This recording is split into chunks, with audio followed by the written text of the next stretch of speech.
Bonjour à tous et bienvenue sur la chaîne Objectif Dividende pour cette nouvelle vidéo.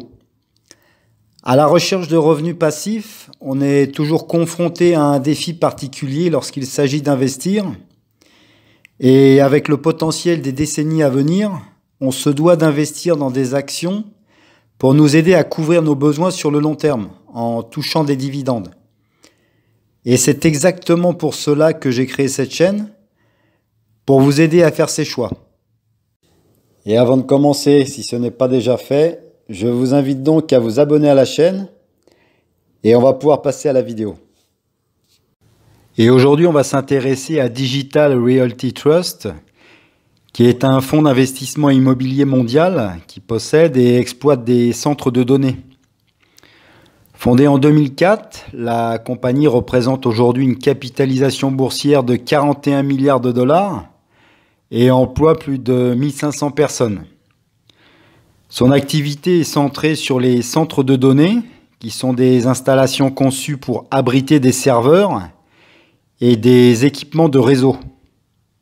Je suis moi-même actionnaire de cette compagnie, ce qui me permet de collecter des dividendes régulièrement.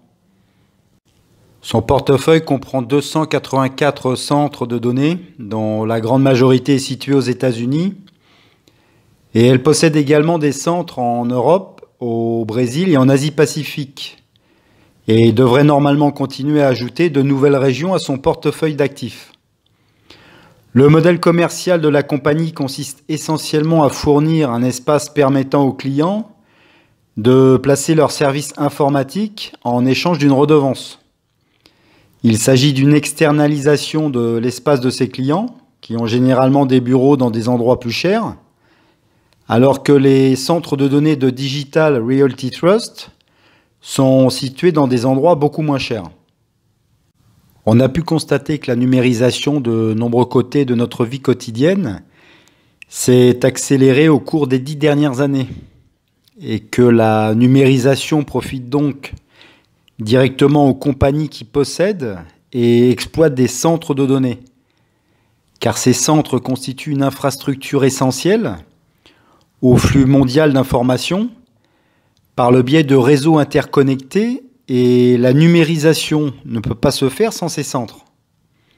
Ces dernières années, la compagnie s'est principalement développée avec des acquisitions tant au niveau national qu'à l'étranger, avec des immeubles qui sont stratégiquement situés pour leur capacité de mise en réseau.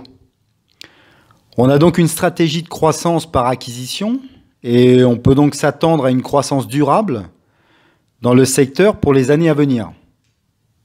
C'est donc de bon augure pour la compagnie qui va avoir la capacité à augmenter ses bénéfices et donc à verser un dividende croissant à ses actionnaires.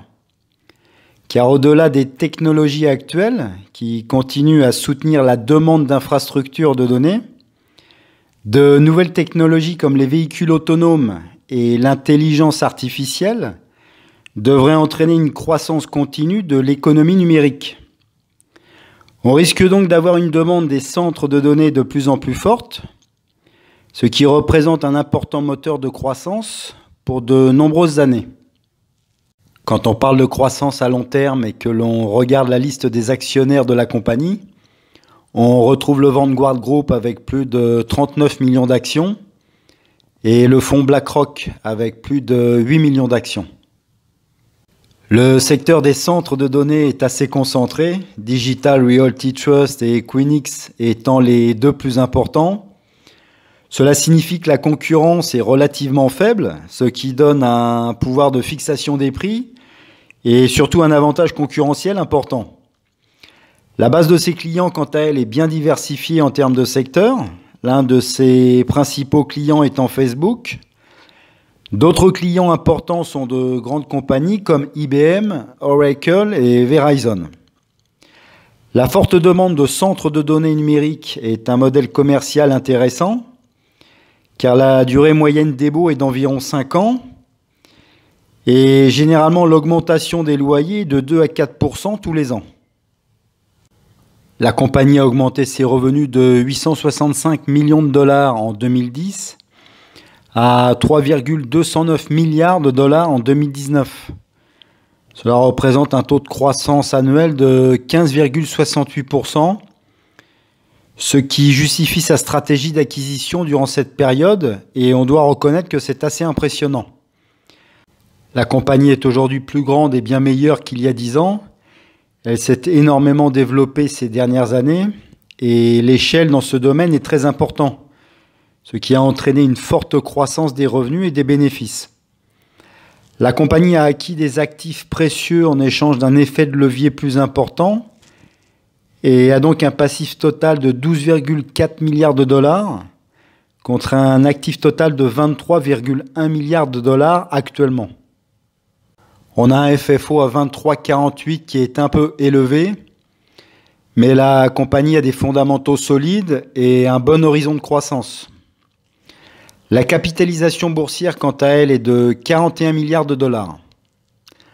Le rendement actuel du dividende est de 3,11% et avec un taux de distribution à 73,08%, celui-ci est donc bien couvert.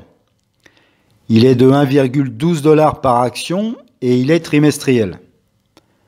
Concernant l'historique, on constate que le dividende est en hausse depuis 16 ans. Donc pour résumer, Digital Realty Trust est une foncière qui est positionnée sur l'évolution technologique.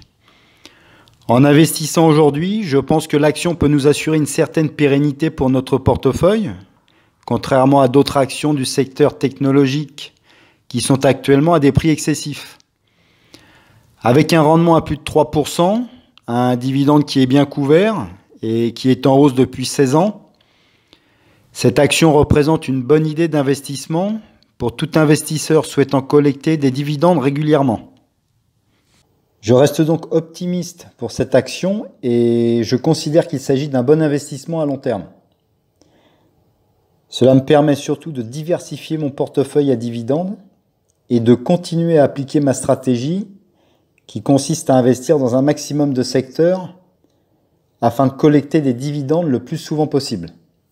Voilà, j'espère que cette vidéo vous a intéressé et que j'ai été assez clair. Si vous avez aimé le contenu, n'hésitez pas à liker et à vous abonner à la chaîne. Et je vous dis à bientôt pour une nouvelle vidéo.